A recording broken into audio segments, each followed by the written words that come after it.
What's up, YouTube? It's BTS Illusion, and I'm bringing you a match of dubs with Bacon.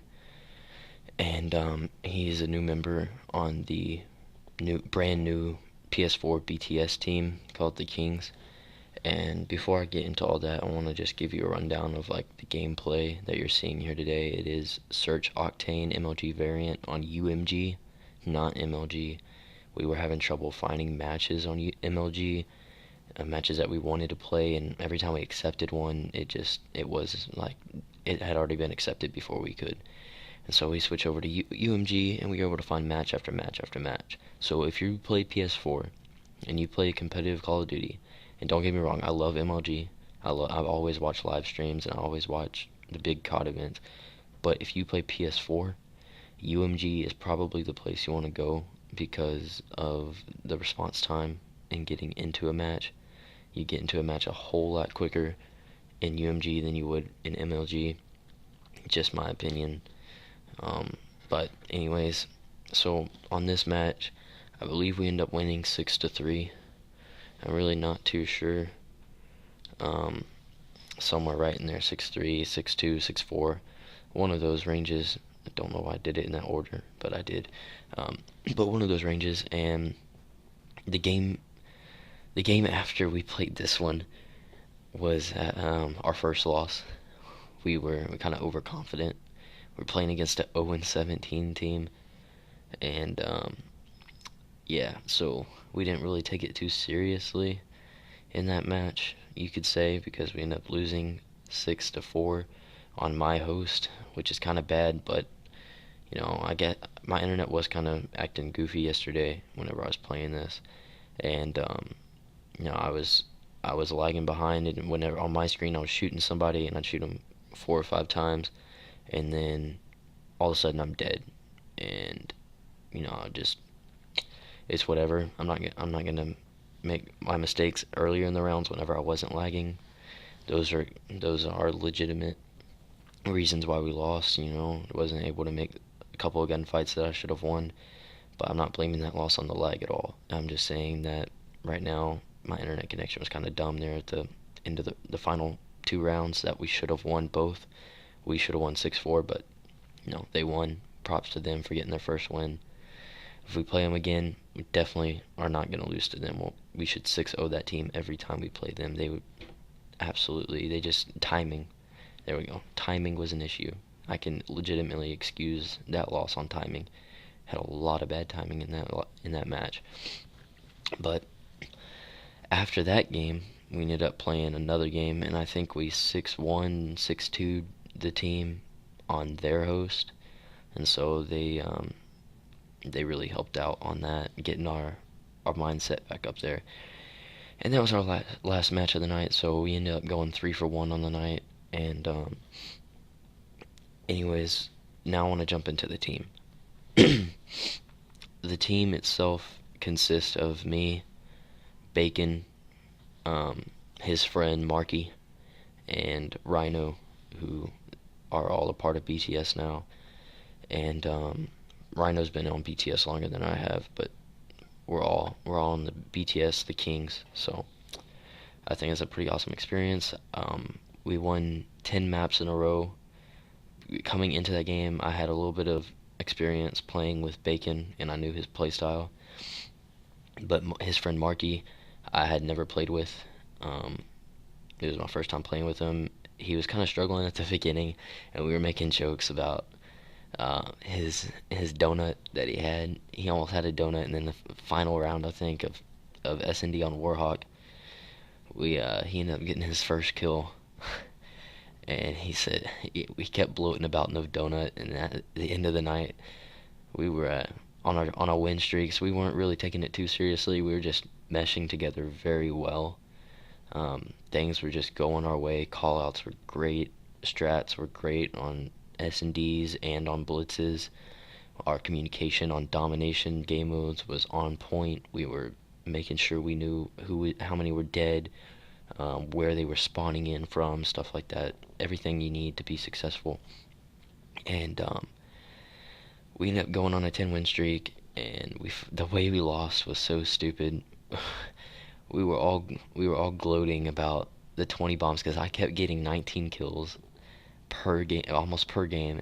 Almost every game I was getting 19 kills. And I couldn't get that last one in the final 20 seconds, and we were kind of just gloating back and forth. I think it was Strike Zone Dom, and the other team ended up taking it from us, and that was our last match of the night because it was really late at night. It was like my time is Central, their time is Eastern, so for me it was like 2 o'clock. For them it was 3 o'clock, and that gets pretty late. Your eyes start getting heavy and whatnot, and so we decided to call it a night there. But what I saw, um, chemistry wise and all that, was very, as a captain of the team, very awesome to experience. It was just like we had been playing with each other forever, and you know, whenever if you all right, take the Spurs for instance. Look at the Spurs and look at Tim Duncan, Tony Parker, and Manu Ginobili. Those guys have been playing forever with each other, and they only get better with age. They just keep dominating the league, and they keep dominating the older they get. Manu Ginobili, I don't even know when he's probably about to go bald, and the dude can still compete with the best of them. And that's how it felt. It felt like we were playing with each other forever. It felt like it was just it was easy. You could just hop in and just go at it. And I know it's clan versus clan. I know it's pubs. It's not GBs. We haven't done that yet. But whenever you haven't played with anybody like that before, whenever it's all new and you just start out and you do that well, just to not even from a kills or win standpoint. I could care less if we won 10 straight. I could care less if we lost 10 straight. As long as I know that the communication was good, the call outs, what we were doing, everything, all the little things. As long as we're doing all the little things right, the other stuff will come.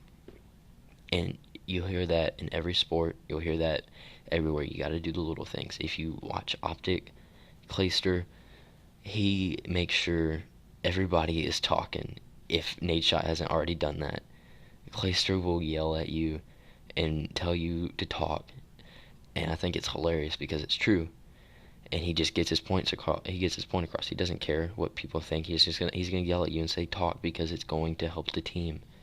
If it's constructive criticism like Clayster gives, then there's nothing wrong with it. And that's another thing we understood last night was we understood that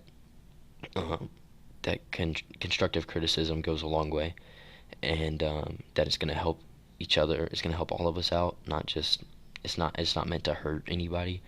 It's not meant to stunt anybody's growth as a player, but it's meant to help. And we all understood that, and I think this is going to be a team where it really doesn't matter. It really doesn't matter what the situation is. We're going to be able to talk things out right and all that, and I think it's going to be a good team. Also, tournaments and stuff like that. I'm really excited about playing tournaments with these guys. I think it's going to be an awesome experience, and it's going to be a load of fun. And I think we're going to win many tournaments. I'm not claiming ourselves as the best. I'm not doing anything like that, but I think we can win however many tournaments we want to win, honestly. Because at the end of the day, it's how much work you're willing to put in that the outcome shows. If you're not willing to put in the daily grind, if you're not willing to practice, at least if you go to school like I do, I go to school. Rhino is in college, and the other two guys they're going to school as well. Um, you can't play like these professional players. You can't play 9 to 10 hours a day during a school week during the year. But if you could come home and play for a solid 3 to 4 hours every day consistently, and then on Saturdays try to get in more time, you're really doing something there better than just not playing at all. And I think that's another thing. Once we start practicing and stuff as a team, we're only going to get better than what we already are, and I'm really excited to see it happen. Um, the only issue I have right now is the roles of everybody, because everybody on our team can slay with an AR, and if we're all slaying with ARs, we gotta have that sub in there, and that's where I think Bacon's gonna come in. He's gonna be the bomb carrier on searches, definitely. I'm not gonna tell our strats or anything like that, because if any other teams see this and they play against us, they're gonna know exactly what we're doing. But I'd definitely say he's going to be the bomb carrier, and that's all I'm gonna say. So that can kind of give a hint away as to what his role is going to be. Um, and also you gotta evolve. If something's not working with one person, you're gonna have to try it with another. And people go through streaks and stuff and all that. But I think right now we're gonna kind of play a little bit more and then assign the roles. But I definitely want Bacon running the bomb. We were playing Sovereign S&D on GBs on UMG, and he ran a bulldog and got 6 straight kills. Went 6-0 with a bulldog, and that's pretty good, especially whenever your bomb carry can go in there and get those kills, and you don't have to worry about it. You can just sit back and watch the flank and all that, and you could trust your teammate on getting those kills and whatnot. And I think that's why he's gonna end up being our bomb carrier, because he could get in the face and he can make the plays he needs to make. And I think right now we got 3 ARs that we gotta assign somebody to a sub, and possibly another one. Probably just run one AR. Who knows? It depends on the game type, game mode. But that all can come in time. Um, but we're kind of winding down to the end of this video. We got less than a minute left, but I just wanted to bring you guys a dub match, and y'all just let me know if y'all want to see more of these. If not, then I guess I'll just stop making them. But I think it will be a cool idea, especially since I'm just starting out on YouTube and all that. People seem to really like GB matches on YouTube, especially dubs and whatnot. And definitely, I'm going to be posting 4v4s, because that's my team, and we're going to get that stuff. We're going to post that stuff on YouTube. And we do end up beating these guys, as I just noticed, 6-4. But we're coming to the end of the video. I will see you guys later. Thanks for watching. Make sure you subscribe and check out the description below. Peace.